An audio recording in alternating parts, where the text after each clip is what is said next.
Lula fez uma série de declarações absurdamente polêmicas nesses 2 últimos dias, que estão sendo tratadas pela imprensa como brincadeiras ou gafes, mas que revelam muito do caráter oculto por trás da imagem construída por ele para chegar à presidência. Só que antes de mostrar quais foram essas declarações e comentar sobre elas, eu preciso mostrar uma iniciativa que deveria ser seguida por todos os demais estados brasileiros. Jorginho Melo, o governador de Santa Catarina, sancionou na última terça-feira o projeto de lei número 475 de 2021, que institui a cobrança de multa para pessoas que portarem e fizerem uso de substâncias entorpecentes em ambientes públicos no estado.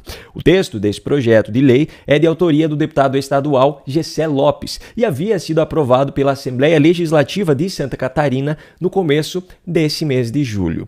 Com a vigência dessa lei, quem for pego portando ou consumindo drogas em espaço público receberá uma multa no valor de um salário mínimo. O valor arrecadado com essas multas terá a seguinte destinação: 50% dos recursos serão aplicados no Fundo Estadual para a Melhoria da Segurança Pública, 25% no Fundo Estadual Antidrogas e 25% irão para o Fundo Estadual da Saúde. O problema é que, ao sancionar essa lei, o governador Jorginho Melo provavelmente comprou briga, quer dizer, comprou mais uma briga com o Supremo Tribunal Federal, já que os ministros recentemente formaram maioria pela descriminalização do porte de maconha para uso pessoal. Ontem eu participei ao vivo do programa Conexão 011 News, ao lado do deputado federal Luiz Felipe de Orleans e Bragança, e comentei sobre esse fato. O que o governador Jorginho Melo fez, sendo bem sincero, foi arrumar um baita de um problema para ele ao peitar o STF. Mas é uma coisa que precisa ser feita. O meu raciocínio em relação a essa pauta segue a mesma linha do assunto anterior. Toda vez que você torna a punição para algo mais branda, você está incentivando a prática daquilo, pois qualquer pessoa que vai praticar um crime vai analisar o custo-benefício daquilo. No caso do consumo, do porte da maconha para consumo pessoal, você está descriminalizando o consumo próprio. Assim, eu já tive alguns debates com pessoas que apontaram como uma incoerência de quem defende, no meu caso, eu defendo muito as liberdades individuais, mas sou contra a descriminalização do porte de maconha para uso pessoal, pois, teoricamente, as pessoas deveriam ter a liberdade para escolher as substâncias que elas vão consumir. Só que no caso das substâncias como a maconha e outras drogas, nós estamos falando sobre o reflexo que isso vai trazer para a sociedade como um todo, pois o consumo em si, pensando de forma isolada, ele vai impactar na vida daquela pessoa e daquela família a que pertence àquela pessoa. Só que ela está comprando de um traficante. Então, uma vez que você diminui a punição para o consumo, você incentiva o consumo, como reflexo, você está incentivando o tráfico de drogas, que tende inclusive a crescer, pois se o consumo está mais liberado, ele tende a crescer, e o tráfico de drogas passa a ser um mercado ainda mais vantajoso economicamente no Brasil.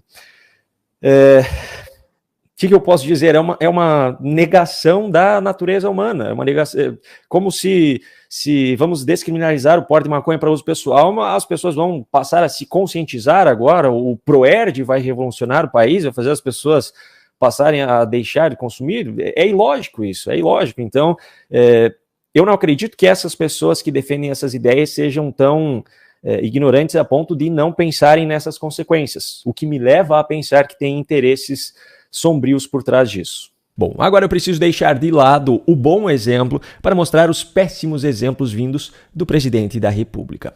Lula participou da Conferência Nacional dos Direitos da Pessoa com Deficiência.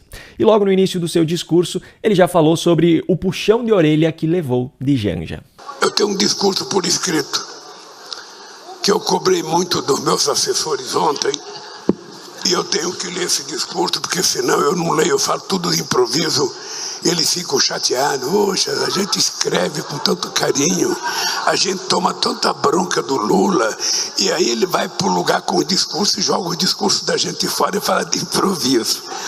Hoje, eu quando vim falar aqui, a Janja me alertou de uma coisa. Ela falou: amor, verdade? Tome cuidado com cada palavra que você vai falar, porque essa gente tem a sensibilidade aguçada. Eu fiquei aqui me perguntando, será que é só diante dessa plateia que Lula anda precisando tomar mais cuidado com o que diz? Mas é claro que o alerta feito por Janja tinha um motivo específico. No dia anterior havia vazado na internet o vídeo de uma das piores falas feitas por Lula na história. Hoje eu fiquei sabendo uma notícia triste, eu fiquei sabendo que tem pesquisa que mostra que depois de um jogo de futebol aumenta a violência contra a mulher. Inacreditável. Se o cara é corintiano, tudo bem, como eu. Mas eu não fico nervoso quando perco, eu lamento profundamente. Se o cara é corintiano, tudo bem praticar violência doméstica. Essa foi a brincadeira feita por Lula em uma reunião no Planalto. Pois é, ele conseguiu fazer com que até parte da mídia militante repudiasse a sua fala. Mas apenas parte, pois ainda há aqueles que o apoiam incondicionalmente. Mas no fim das contas, apesar da repercussão, essa história não passará disso. Uma fala que poderia levar um cidadão comum à cadeia, quando dita por Lula, apenas algumas críticas são feitas e bola pra frente. Agora, voltando ao discurso dele na Conferência Nacional dos Direitos da Pessoa com Deficiência, apesar do pedido de Janja para que ele lesse o material preparado pelos seus assessores, Lula não deixou de fazer também uma fala de improviso. Vocês sentem na pele aquilo que a gente muitas vezes só vê em filme: o desrespeito, a falta de carinho, a falta de solidariedade, a falta de compreensão, o nojo. Ou seja, é repugnante você ver uma pessoa não gostar de uma outra pessoa porque ele tem um problema. Aí está mais uma coisa que evidencia que o Brasil é um país de 2 pesos e 2 medidas. Se um cidadão qualquer, principalmente se for de direita, diz que uma pessoa com deficiência é uma pessoa com problema, esse cidadão seria cancelado. Mas quando Lula diz isso, não há problema, pois no caso de Lula, isso é tratado apenas como uma má escolha de palavras.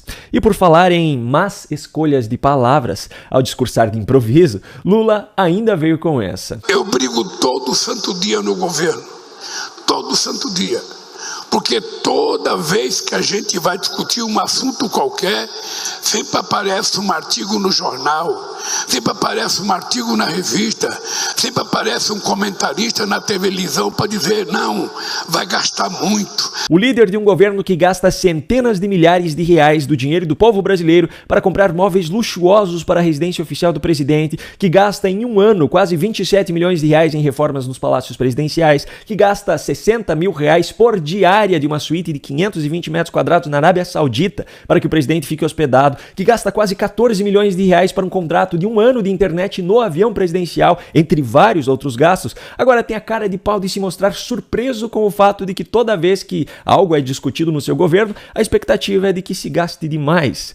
Mas como se isso não bastasse, ainda teve outro detalhe nessa fala de Lula, que eu não sei se você reparou. Sempre aparece um comentarista na televisão. Bom, pelo menos nesse mesmo discurso, Lula explicou o motivo disso. Vocês sabem que eu sou um analfabeto. Se as informações desse vídeo foram relevantes para você, passe-o adiante compartilhando com as pessoas que você acredita que precisam assisti-lo também. Um grande abraço e até a próxima.